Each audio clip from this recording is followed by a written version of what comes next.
Assalamualaikum warahmatullahi wabarakatuh.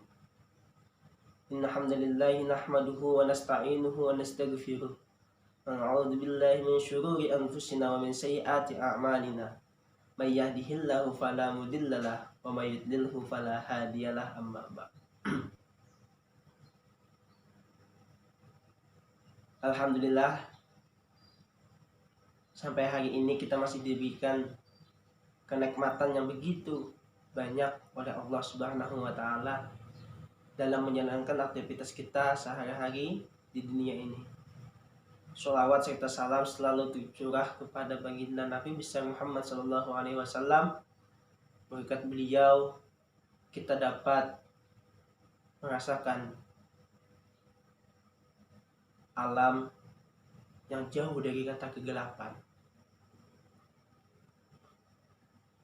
Pada kesempatan kali ini, saya akan sedikit menyampaikan mengenai kehidupan dunia dan akhirat. Manusia sejatinya akan meninggalkan dunia ini atau bisa disebut dengan kata maut, yaitu mati. Hidup di dunia hanyalah sementara, sifatnya tidak kekal. Bahkan dunia dikatakan sebagai panggung sandiwara. Setelah kita hidup di dunia, lalu kita mati, meninggal, kita akan memasuki alam akhirat. Bagaimana caranya kita agar tidak mati dalam keadaan sia-sia?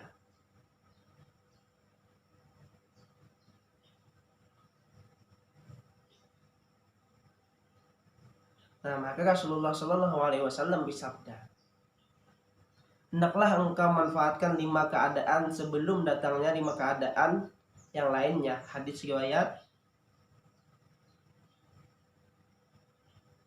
Al-Hakim.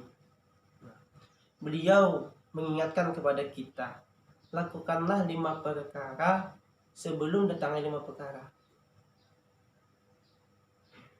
Jika kita setelah meninggal, maka kita tidak bisa lagi melakukannya, seperti itu. Nah, maka lakukanlah 5 perkara sebelum datangnya 5 perkara. Yang pertama ialah kehidupan sebelum matimu. Karena hidup merupakan peluang kita untuk melakukan amal ibadah sebanyak mungkin sebagai bekal di akhirat. Ketika kita mati dari dunia ini berpindah alam menuju alam akhirat, kita telah memiliki bekal yang banyak agar mampu melewati segala macam urusan akhirat yang dapat menyebabkan kita masuk ke dalam api neraka. Yang kedua, masa mudamu sebelum datang masa tuamu. Ketika orang masih muda, itu semangat sangat tinggi, badan masih sehat dan kuat, maka perbanyaklah amal, perbanyaklah hal-hal yang positif, jauhkanlah hal-hal yang bersifat negatif. Yang ketiga ialah kesehatanmu sebelum sakitmu.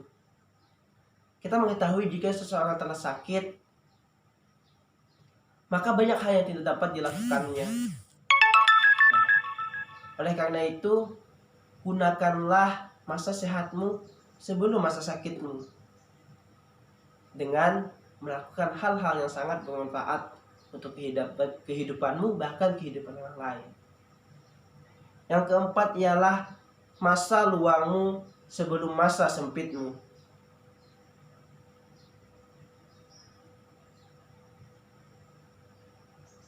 Ketika kita memiliki banyak waktu luang, belajarlah menggunakan waktu sebaik mungkin dengan hal-hal yang bermanfaat, mengisi kegiatan-kegiatan yang bernilai positif, bahkan bernilai pahala. Pahalanya sangat besar. Seperti dengan hadis yang diriwayatkan oleh Imam Bukhari dalam kitab Ar-Riqaq, 2 kenikmatan yang kebanyakan manusia mengalami kerugian dan tertipu dengan kenikmatan tersebut, yaitu kesehatan dan waktu luang. Nah, Banyak orang yang tidak mampu memanfaatkan waktu luang hingga terjerumus dalam segala macam kemaksiatan. Maka gunakanlah waktu luangmu sebaik mungkin. Yang kelima ialah masa kayamu sebelum masa fakirmu. Nah, ketika kita telah kaya nih, manfaatkan betul-betul, gunakan harta sebaik mungkin di jalan Allah. Bersedekah, membangun masjid, bersedekah, membangun musola, bersedekah, membangun rumah-rumah ibadah, pendidikan, dan lain sebagainya. Jangan sampai harta kita dipergunakan sebagai membantu jalannya sebuah kemaksiatan. Dalam Quran surah Al-Munafikun, Allah berfirman, dan belanjakanlah sebagian dari apa yang telah kami berikan kepadamu sebelum datang kematian kepada salah seorang antara kami. Jadi ketika kita memiliki harta yang banyak, gunakanlah sebelum kamu meninggal. Ketika kamu meninggal, hartamu yang banyak tidak akan menjadi apa-apa. Tidak mungkin juga kita membawa harta ke dalam kubur,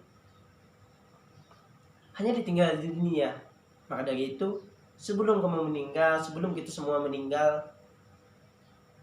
gunakanlah harta kita sebaik mungkin.